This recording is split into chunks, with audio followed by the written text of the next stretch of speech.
Welcome to this predicted paper from onmaths that is based on the advanced information given to us by the exam boards. Please use this paper in addition to your other revision. You can complete a unique version of this paper by going to our onmaths site. Onmaths is full of free content to help you prepare for your exams, such as topic-based papers, demon questions and mini mocks. If you like what we do, please consider subscribing. There are 10 squares in total, so each square is worth 1/10. And if we count all of the shaded squares, we notice that in total there are 7 shaded squares. So that's 7 lots of 1/10 or 7/10. For this question, it's really important that we understand what the words sum and product mean. Now, sum just means add, and product just means times. So we're going to start by adding the 5 and the 4, so that will equal 9. And then what we're going to do is find the product of 9 and 7, so we're going to multiply them together. 9 times 7, which is 63. So our answer is 63. To compare fractions, you've first of all got to make sure the denominators are the same. So we've got to find the first number that is in the 3 and the 9 times table. If you start doing the 3 times table, you notice that 9 is actually in the 3 times table. So we need to convert these both so they're over 9. Well, we don't have to do anything with the second one, but for this first one, we've got to times top and bottom by 3. So we're going to times top and bottom by 3, and we get 6 over 9. Now, it's asking for which one is the larger. Well, 6 over 9 is going to be the larger because 6 is bigger than 5. So you just compare the numerators. But don't write 6 over 9. We've got to write the original question, which is 2 over 3. In this question, we're given the output as 53. So we know that the output was 53. So now we've kind of got to work backwards. And when we work backwards through a function machine or a number machine, we do the opposite of what it says. So this first one says plus 9, but when we go backwards, we do the opposite, which is take away 9. So we do 53 take away 9, which is 44. Now we can check that by going the other way. So 44 plus 9 is 53, so that works. The next one says times 4, so the opposite would be divided by 4. So we're going to do 44 divided by 4, and that gives us an input of 11. Now let's check the whole thing. We put in 11. 11 times 4 is 44. 44 plus 9 is 53, so we know we've got it correct. So we're asked to reflect this shape across line x equals 0. So we've got to first of all work out where the line x equals 0 is. The line x equals 0 is going to be the y-axis, because it's where anywhere along that line x coordinate is going to be 0. And so to find out where our new shape will be, you pick a point on our triangle and you count how many jumps to get to that line. So 1, 2, 3, 4, 5. And then we count another 5. 1, 2, 3, 4, 5. So one of our coordinates is going to be here. Do the same thing again and pick the one to the right. So 1, 2, 3, 4, 5, 6, 7. 1, 2, 3, 4, 5, 6, 7. So we've got a coordinate here, and finally we've got this coordinate here. So 1, 2, 3, 4, 5. 1, 2, 3, 4, 5. And as you get good at it, you don't necessarily need to do all 3. You might only need to do 1, and you can figure out the rest of them from that. And let's just make sure this is nice and straight. And it says to label our triangle B. So we're going to use a function machine to find out the output when we've got an input of 11. So we put 11 into this machine. And the first thing that happens is we multiply it by 3. So out of that first machine, we're going to have 33, which is 11 times 3. Then the next part of the machine is going to take away 5 from that. So 33 take away 5 is going to be 28. So our output is going to be 28. I'm going to start by just labelling the missing angles on each of the triangles. So we've got a missing angle here, which is 40, because we're going to take away 105 and 35 from 180. And we've got a missing angle here, which is 35 degrees. Again, taking away 105 and 40 from 180. So the tempting answer is to say that G is 2 meters because they're both at the bottom of the shape. But have a look at where 2 meters is and have a look at where G is. G is between 35 degrees and 105 degrees. It's the length between those two angles. Well, the 2 meters is between the 105 degrees, but the 2 meters is between the 40 degrees and the 105 degrees. So if we look at this left-hand triangle and see where the 35 degrees is, it's up here. So actually the corresponding lengths are this one and this one. And because they're congruent triangles, we know that the lengths are going to be the same. We've got to first of all identify whose graph is whose. So looking at the green one hits the y-axis at 6, and it says here that Taxico charges an initial £6 fee, which would tally that up, and AB Taxi says that its initial charge is 12, which is on our graph there. So AB Taxi is blue and Taxico is green.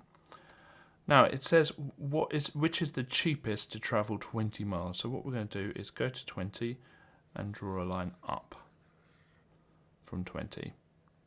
You can see that the blue line is actually lower than the green line. Okay, it's cheaper. So the blue line is cheaper, and the blue line is owned by AB Taxi. So when simplifying ratio, it's very similar to simplifying fractions, but instead of the same thing having to do the same thing to the top and bottom, you have to do the same thing to the left and right.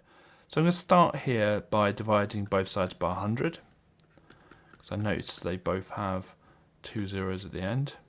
So that'll give me 10 here and 34 here. Now, these are both even numbers, so a nice easy next one to do is dividing by 2. And we get, was it 17? And 5 and 17, well, they're both prime numbers, and so there's nothing we can cancel them by, so it's going to be our answer, 5 to 17. So there's a formula for percentage increase or percentage change. And it is the change over the original amount times 100%. So to find out the change here, we're going to do the difference between 1,421 and 1,100. So we're going to do 1,421 take away 1,100, which is 321. Divide that by the original amount. So the original amount was the 1,100, and then times by 100%. And that's going to be 29.18%.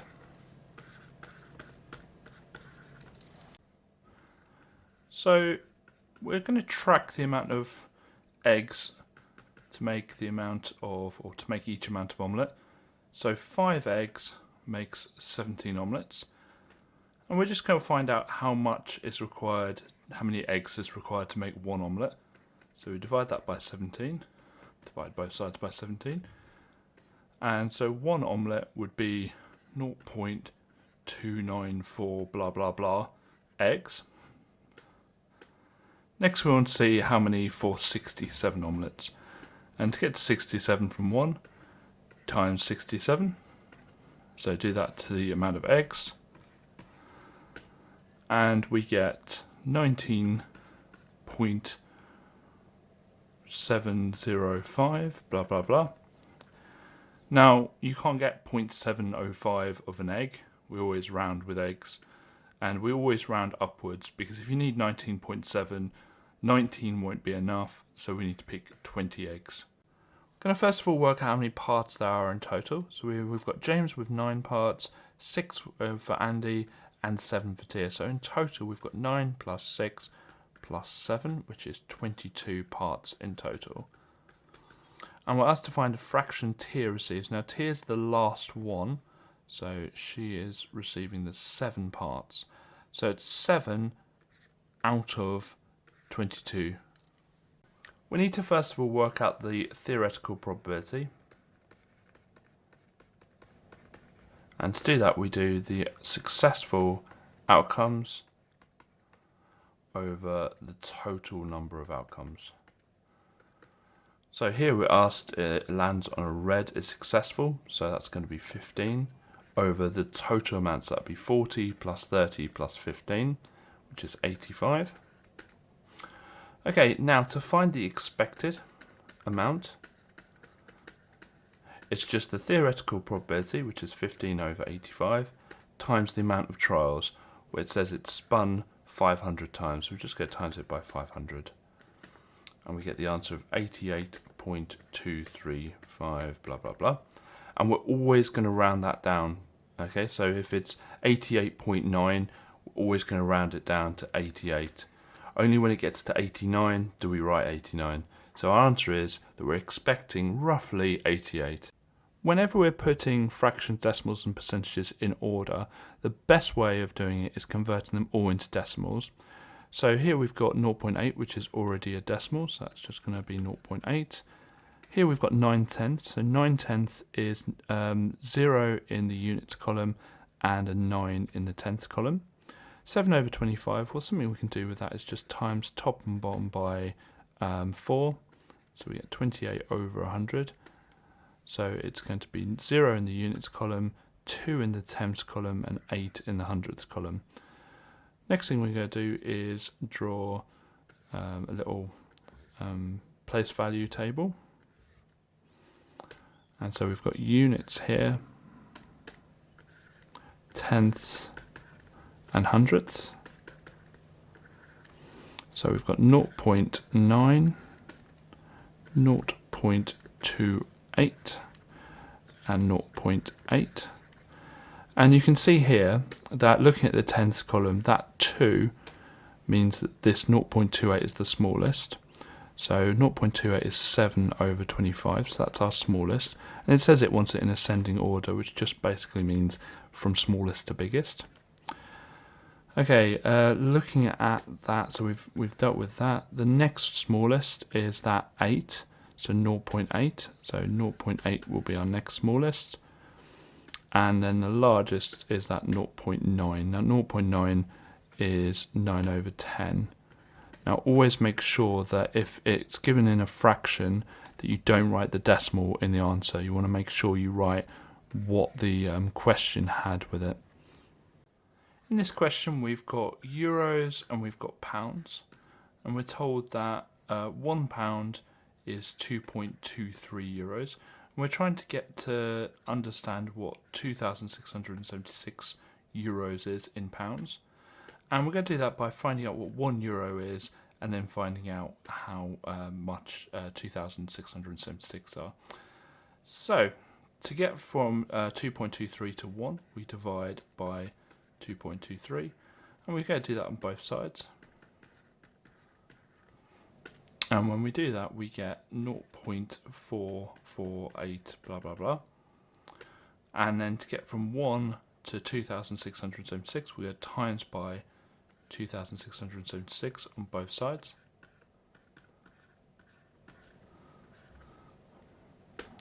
And when we do that, we get £1,200. So 2,676 euros is £1,200. The difficulty with finding the perimeter of this shape is we do have some of the lengths missing. So we're going to find the lengths that are missing first, and then we'll find the perimeter. So the one on the right here is going to be the same as the one on the left. So this is going to be 5.6. Same with the one on the left of the 2.4. So this will be 2.4 here. This length here is going to be slightly more tricky to work out. What we do is we work out the total length across, or the total width across, which is 9.8, and we take away the bits that we know. So we take away these purple lengths at the bottom. So to work out the length of the missing bit, we're going to do 9.8 and we're going to take away the 4.3 plus the 1.2.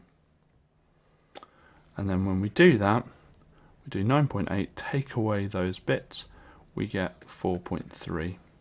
So this missing bit here is 4.3. So to work out the perimeter, we're going to start at the top left of the shape and add up all the lengths as we go around the shape. So 9.8 plus 5.6 plus 1.2 plus 2.4 plus 4.3 plus 2.4 plus 4.3 plus 5.6. When you add all those up together, you get 35.6. It's a perimeter, which is a distance, so our units are centimetres. So we can see that the first 4 of these have already been plotted. Now it's really important that you you do the coordinate the right way around. So the first one is number and then algebra. So we're looking at this coordinate here. We're 18 on number, which would be here, and then 14 on algebra, which would be this point here.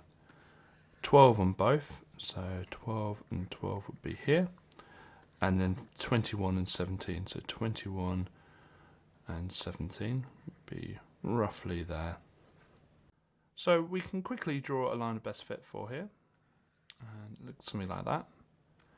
And if our line of best fit is increasing like we have here, then we say the data is positive. If, however, the line of best fit is decreasing and looks like this, we say that it's a negative correlation. So positive if it's going up, which this one is, so it's a positive correlation. And if it's going down, then it's a negative correlation. If the data is all over the place, so it looks like something like this, where you've got the points everywhere, we say that's no correlation. On a scatter graph, an outlier is a point which doesn't fit the pattern. And as we can see here, all of these coordinates fit kind of a nice line going down there. So they all are showing a trend. But we've got this point here that's nowhere near that trend at all, and that's what we call an outlier. So we know that these are going up in 2s, so this will be 28, so the x coordinate will be 28, and this will be 19. So our coordinate will be 28, 19 for our outlier. All probabilities have to add up to 1, so what I'm going to do is I'm going to take away these probabilities away from 1. So we're going to do 1 take away 0.09 plus 0.13 plus 0.18, and so that's going to be 0.4. 1 take away 0.4 is 0.6. To find the surface area of the cuboid, I'm just going to label the faces and do them individually. So we've got A, which is 24 by 13. So we're going to do 24 times 13, which is 312. Next we're going to do B, which is this one at the top, and it's 24 across and 8 is the length. So 24 times 8, which is 192. And finally C on this side here, which is going to be 13 times 8, which is 104. Now notice that the faces all have the exact same face on the opposite side. So this one at the back is also A, this one at the side is also C, and the one at the bottom is also B. So what I'm going to do is add up all the areas of the squares and double it. So to work out the surface area, we're going to do 2 times and then 312 plus 192 plus 104, and that will give me 1,216 centimeters cubed squared, because it's an area. So we've got to first of all find out what the gradient is for our graph. So we'll just go pick 2 points and draw a triangle between them. So I'm just going to pick this point here and this point here. And there's no reason I picked those, just pick those at random. And we look at how far it's going to cross. So it's gone across 10. How far it's gone up. So it's gone from 24 to 36. So it's gone 12 up. And to work out the gradient, which you can call n, or you can just write out the word gradient, it's change in y over change in x. So how much has y changed over how much has x changed? So y is this one here, so it's changed by 12, and x has changed by 10. So it's 12 divided by 10, which is 1.2. Now a gradient represents the amount of change in the y per one change in the x. So for every 1 mile we travel, we're going to go up. It's going to cost 1.2 more. So the interpretation that we give for this context, because this is about taxis, is that the taxi will cost £1.20 or 120 pence per 1 unit on the x per mile. And that's true for the gradient for any context. It's for every one of this, how much of this increases, how much the y increases by. So to simplify 10 to 22 to 26, I'm going to have to find something that I can divide the 10, the 22 and the 26 by. The biggest number I can do that for is 2. So if you look, 10 can be divided by 5, but nothing else can. 22 can be divided by 11, but nothing else can. And 26 by 13, but nothing else can. The only thing we can divide all of them by is 2. So that will be 5 to 11 to 13. So the answer is 5 to 11 to 13. To work out the circumference, we need the diameter. And the diameter is just the full distance across a circle. So to work out what the diameter is, we're just going to get that radius and times it by 2, which will give us 30 centimeters. The formula for the circumference is just pi times the diameter, and that's going to be pi times 30. And when you do that on the calculator, you get 94.247 blah blah blah. And when you round that, you will get 94.25. We rounded it to 2 decimal places because that's what the question asked us to. So angles and a point add up to 360, and we are given the values of the angles but in terms of r. So we know that r plus 9r plus 20 will equal 360. So we've got an equation here we can solve. So first of all, let's add the r's together. And so that will be 10r plus 20 equals 360. Then we're going to subtract the 20 from both sides. So we have 10r equals 340. And then we're going to divide by 10 both sides. So we have r equals 34. So our answer is 34. Any number to the power of 0 is equal to 1. So it doesn't matter if it's a number or a letter, it's always going to equal to 1. So we're given 21 to 4 is the ratio. And we're just going to have our lines in, because what we need to do is make the left hand side be 1. Okay? And to do that, for 21 I need to divide it by itself, divide it by 21. And we're going to do the same to the right hand side. So 21 divided by 21 is 1. Perfect, that's what we wanted. 4 divided by 21 is 0.190 blah blah blah. It says it wants it to 2 decimal places, so it's going to be 1 to 0.19. So to answer this question, we've got to first of all work out what transformation it's going to be. And it hasn't changed size, it has changed its way up. And it's obviously going to have been rotated. There's going to be a rotation. And for a rotation, we need to know the angle which it's rotated and where the center of rotation is.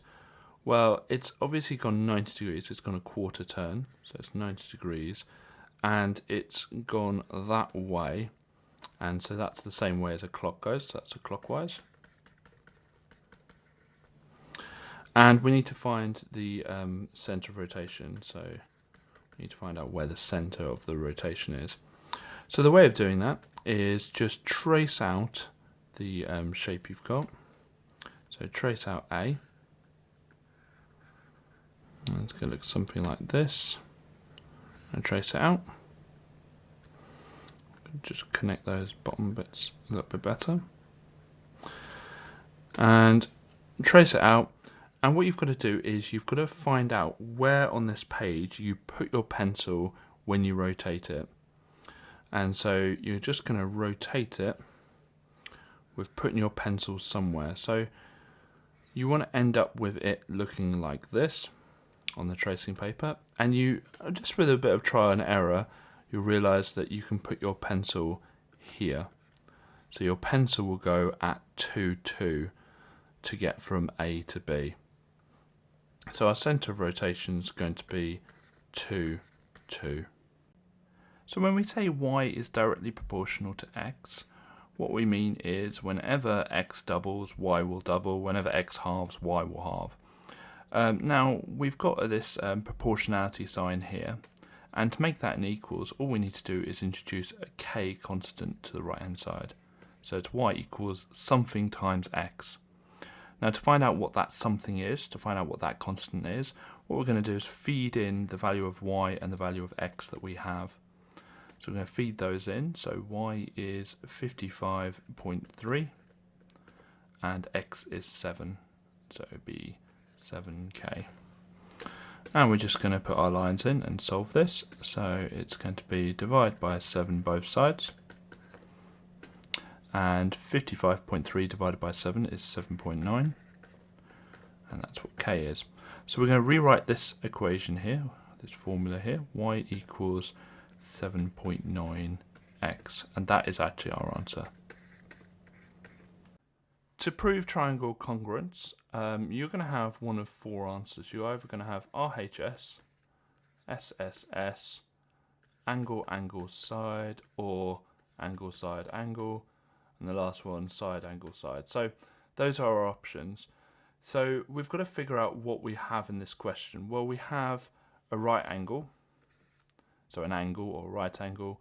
We've got a side, which is actually the hypotenuse, because we know the hypotenuse is opposite the right angle. And then we just have another side.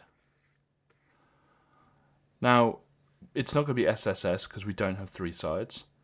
We do have a side and an angle and a side, but the 2 sides are not next to the angle, so it's not going to be that one. And we don't have 2 angles, so it's not going to be this one. So the last one is RHS, which is right angle, which we have, hypotenuse, which we have, and side. So with each of these pools, try and imagine it being filled. So pool A, first of all, we've got water coming into it, and it's actually going to go quite quickly initially, and then it will hit a point at the end where actually it will go really quite slowly because it's a wider pool. So we would imagine that the graph for pool A would actually go quite quickly at the start, and then at the end it would go much slower. And that doesn't really describe the graph. The red graph doesn't really describe that at all. So for pool B, we start off actually quite quickly because it's quite thin, and then we have a wider bit here, so it will go slower here, and then we go quickly again.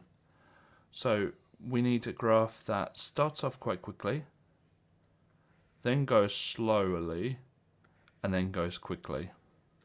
And the steeper the graph on our depth time graph, the faster it's filling up. And that red line doesn't really describe that either.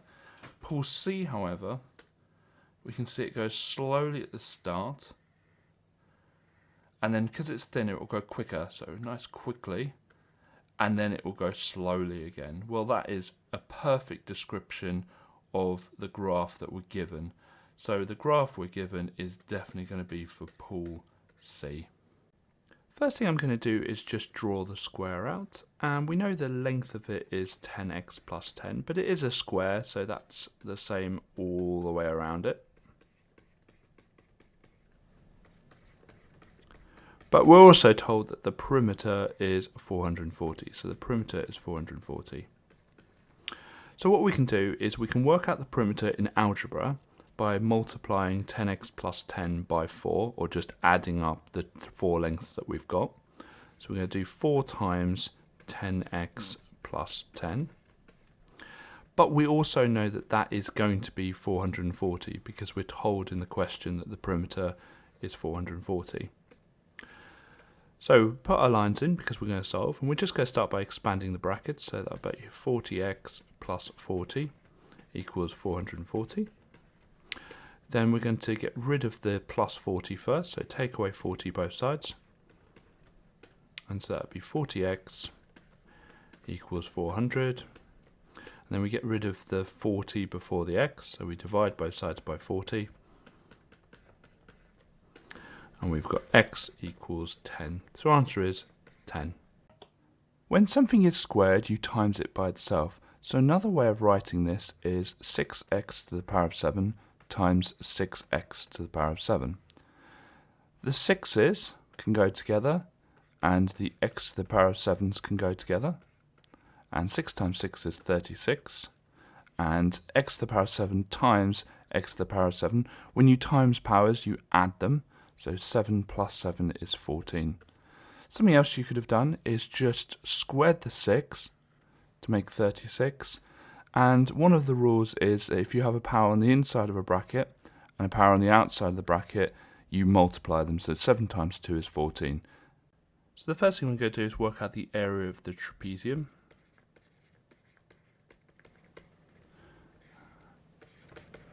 And the formula for that is half brackets a plus b times h. Now a and b have to be the parallel sides. So here we've got the 2 parallel sides here, which just pick a different colour, here and here. So that is a and b. And then the h is the perpendicular distance between them. So perpendicular means it hits it at right angles, so that's what we've got here. So the area would be half times a, which is 28, plus b, which is 14, times the height, which is 14. And so that would be 294. Next we'll do the circle. Now it doesn't look like we've got anything for the circle, but actually the height here is actually the height of the circle as well. So the height of the circle is the same as the diameter. So the diameter of the circle is 14. Therefore the radius would be half of that, which is 7. And the area of a circle is pi times the radius squared.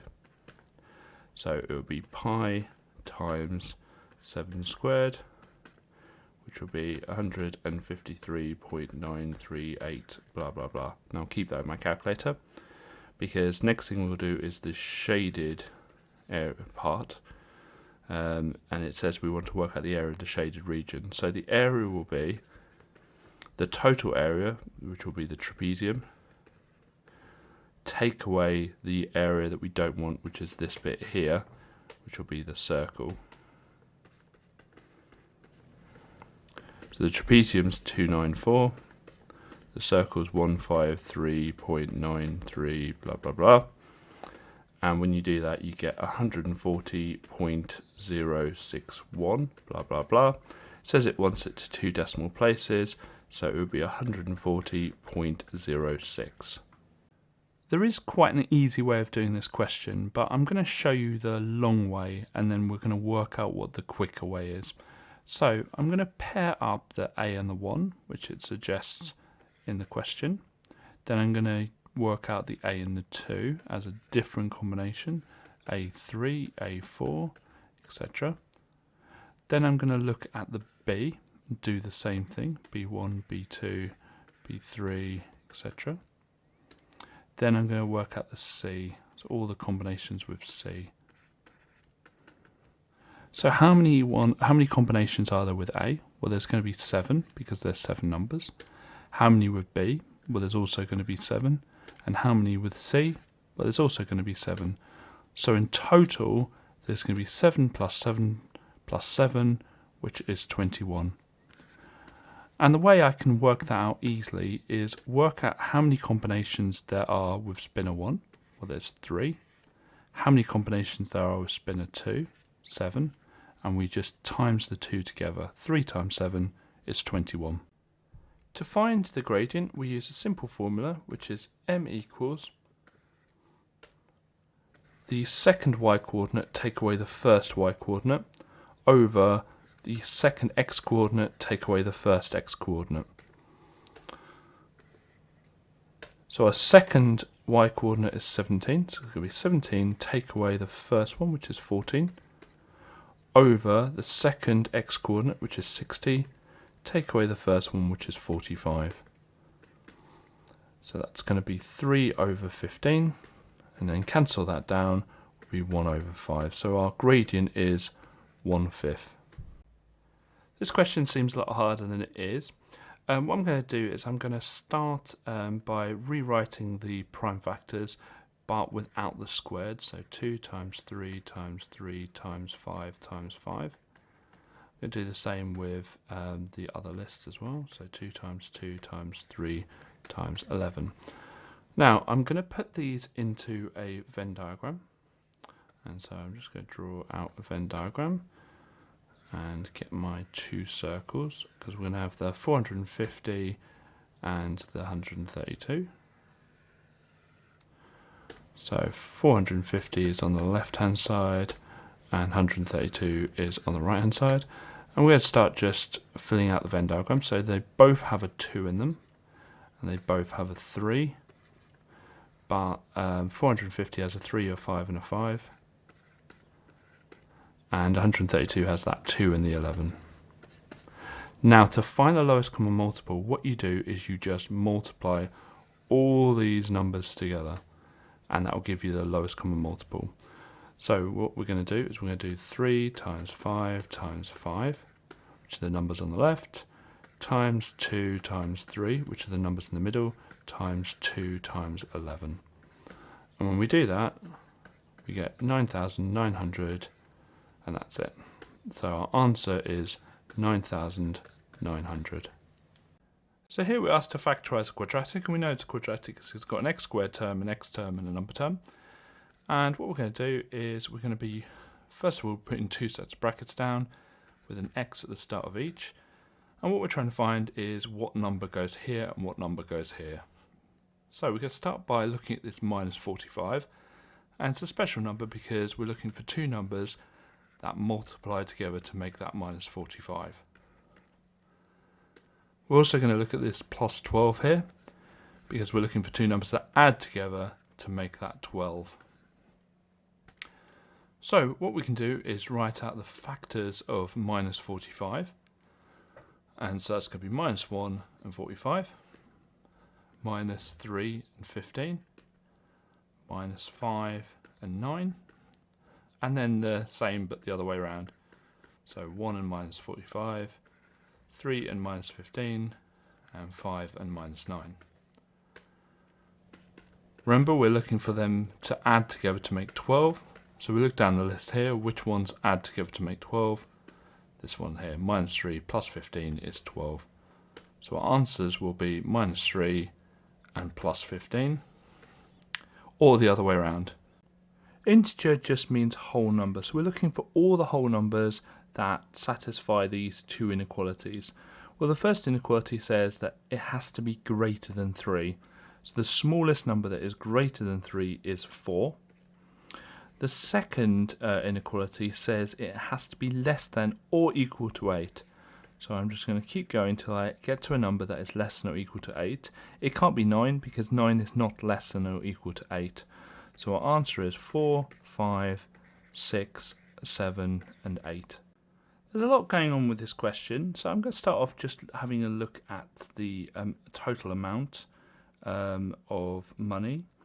So I'm going to do this in pence, so 2,115 pence.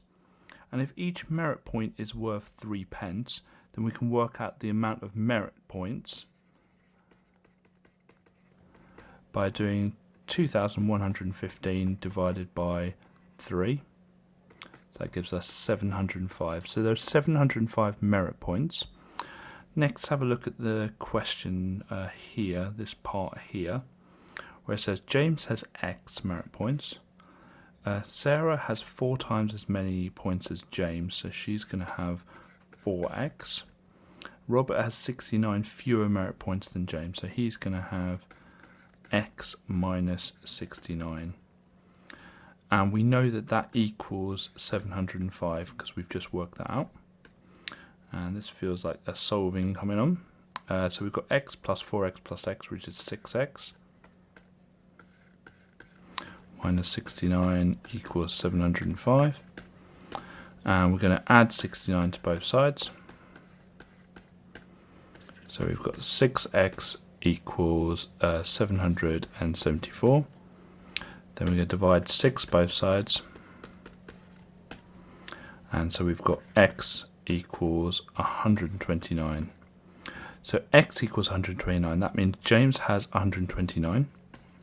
Sarah has 4 times more, so she will have 516. And Robert has 69 fewer, so we're going to take 69 away from that, and that will equal 60. So we've got to first of all realise that these triangles are similar, so we can work up what the scale factor is. We need 2 corresponding sides, which I'm just going to pick these top ones, and we're going to work out the scale factor from those. Now, the scale factor is how to get from the smaller to the bigger. So what I'm going to do is I'm going to do 91 divided by 13, which is 7. So we know we times 7 to get from the small to the big. Now here we've got a problem because we're actually going from the big to the small. And when we go the opposite way around, so instead of times 7, we're going to divide by 7. So on our calculator we do 126 divided by 7, and we get the answer 18. So we need to first of all work out what the length of the side of the square is. And to do that, what we do is we get the 44v to the power 4 w to the power 5, and we just divide it by 4. And to do that, all we need to do is just divide the coefficient by 4. So it'd be 11v to the power 4 w to the power 5. Some people will try and do something with the v to the power 4 w to the power 5, but if you think about it, if I just draw out my square, if it's 11v to the power 4 w to the power 5 all the way around, when you add, you don't add the v to the power 4, w to the power 5. It's just going to be 11 lots, another 11 lot, another lot of 11, and another lot of 11. So it's 44 v to the power 4, w to the power 5 in total. And to work out what the area is, we obviously are going to square that. So we're going to do 11 v to the power 4, w to the power 5, and we're going to just times it by itself, which is what squaring means. Okay, so we're going to times the 11s together, so that's going to be 121. Going to times the v to the power 4s together, and remember with indices, if you times 2 powers of the same base, and they're both v, then we just add the powers together, so that'll be 8. And we're going to add the w to the power 5s together, so that makes 10. So it's 121 v to the power of 8, w to the power of 10. To be able to work out this question, we need to work out the amount of student hours required to paint the wall, and to work that out we've got 6 students and it takes them 11 hours. So 6 times 11 means it's going to take 66 student hours. So if we had 1 student, it would take 66 hours. 2 students would be half of that because they share the work, and etc, etc. So here we've got 6 students and it take 11 hours, and it says how long will it take 7 students. Well, if there's 66 hours, or student hours, but they're sharing the time, we just divide 66 by 7. So 66 divided by 7 is 9.428, blah, blah, blah.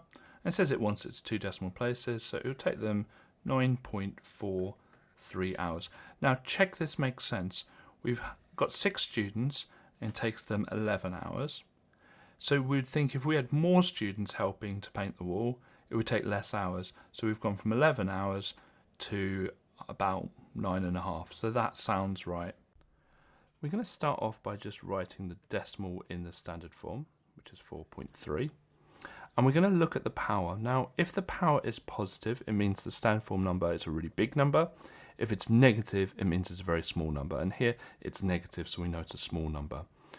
Now we're going to do the amount of jumps that it shows in the power. So it says a 5 there, so we're going to do 5 jumps. And because it's a small number, we're going to go to the left to make it a small number. So we're going to go 1, 2, 3, 4, 5 jumps. So the new decimal point is going to be here. All the jumps that we made, we're going to fill in with zeros. And because it's decimal, we're going to start it off with a 0. So our new number is, or our ordinary number is 0.00043. Now it's important to realise that we shouldn't really think about it as jumping the decimal point. We're actually shifting the number, but it's all relative and it's a lot quicker just to move that decimal point. First thing we've got to understand is what a standard form number is.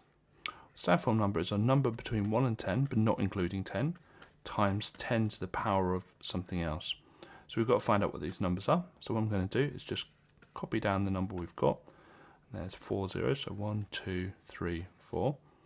And figure out first of all where the decimal point is.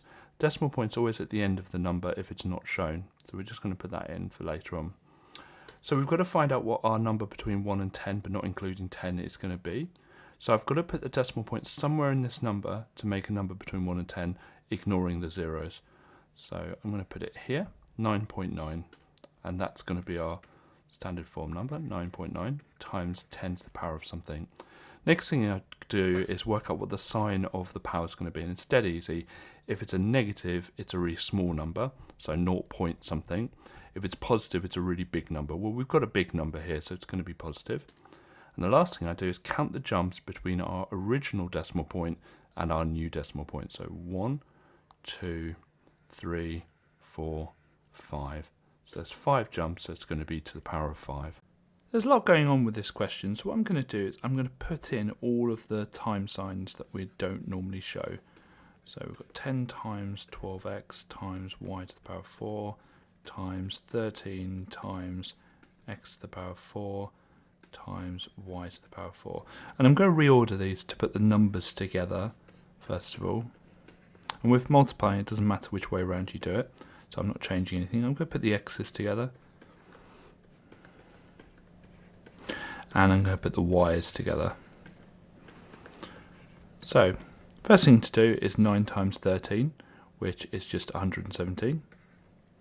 Then we've got x to the power of 12 times x to the power of 4. Now we know when we multiply two powers of the same base, and the base is x on both of those, we just add the powers. So it's 12 plus 4, which is 16. It'll be x to the power of 16, and then y to the power of 4 times y to the power of 4, we just add them together, so it's y to the power of 8. So when we're doing column vectors and adding and subtracting them, we just literally add and subtract the top and bottom numbers. So a plus b minus c will be, just looking at the top, 9 plus 18 minus 9, 9 plus 18 minus 9, which will equal 18. And the bottom will be 9 plus minus 18, so really minus 18, and minus 9, and so that will be minus 18.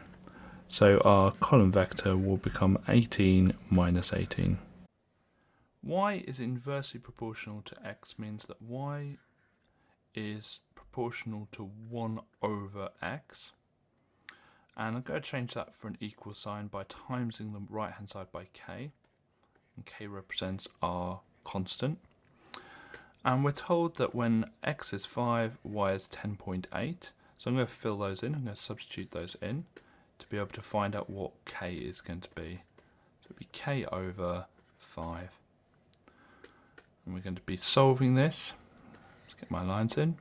And solve it, I just times by the bottom of the fraction. So times both sides by 5. And we're going to end up with 50.4 is equal to k. So k is 50.4. I'm going to rewrite this equation here, but we know what k is. It's 50.4. We're asked to find the value of x when y is 9. So we've got 9 equals 50.4 over x. And whenever in this situation here where we've got the unknown at the bottom of a fraction and we've got it equal to a number, what you can do here is actually just swap these around.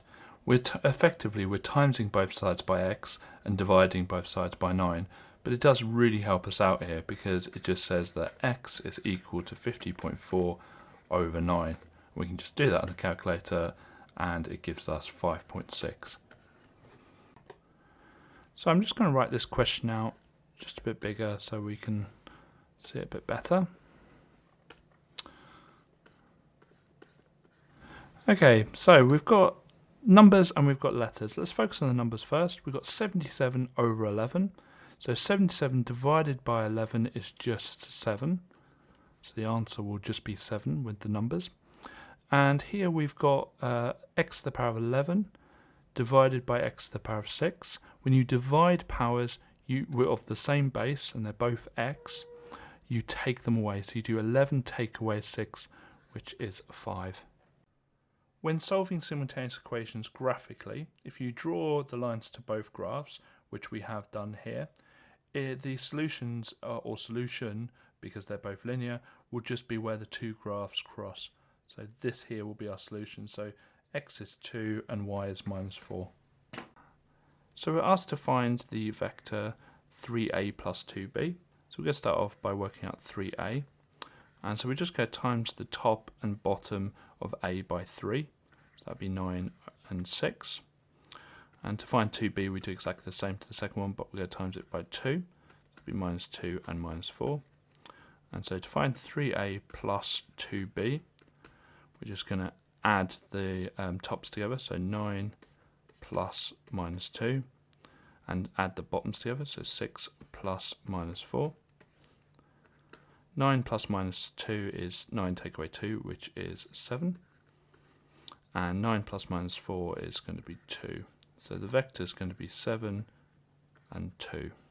With these questions, it's normally easier to view these as two separate triangles. So we've got a small triangle here with 19 and 47. And what I'm going to do is I'm just going to move this out.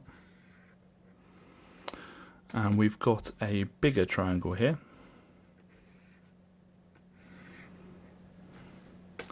And we've got, well, we've got a bit of, we don't really know what any of the sides are just yet, but we can work them out.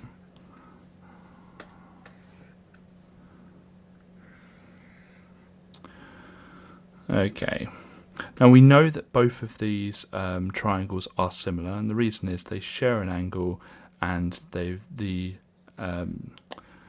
lengths at the bottom are parallel, so they will be similar, which means one's an enlargement of the other. And we are given some information in the question that the ratio of BC to DE is 1 to 6. So BC is this length here, and DE is this length here. So we're actually given the scale factor because we know that 1 times 6 is 6. So we know the scale factor is 6, and it's asking us to find length AD. And so the corresponding length to AD, which is this one here. So all we need to do is get that 47, times it by the scale factor, so times it by 6 to get to our value. So it's 282. There are two outcomes that will end up with the athlete hitting one hurdle, and that will be jump hit here and hit jump here. If they jump both hurdles, obviously, or if they hit both hurdles, that's not them hitting one hurdle. So to work out the probability of ending up with jump and then hit, what we're going to do is we're just going to multiply those two probabilities together. So 4 over 7 times 1 over 10, which would be what, 40 over 70. And to do the same with hit jump. So hit and jump will be 3 over 7 times 10 over 13. So 3 over 7 times 10 over 13, which will be 30 over 91. Now here's the problem. We've got two fractions. We've got two probabilities. We've got the probability it will jump and hit, and the probability it will hit and jump, or the athlete will. And we're looking at the probability of this one or this one. And the word or in probability means add. So we're going to do 4 over 70 plus 30 over 91. And using the calculator, that gives us 176 over 455.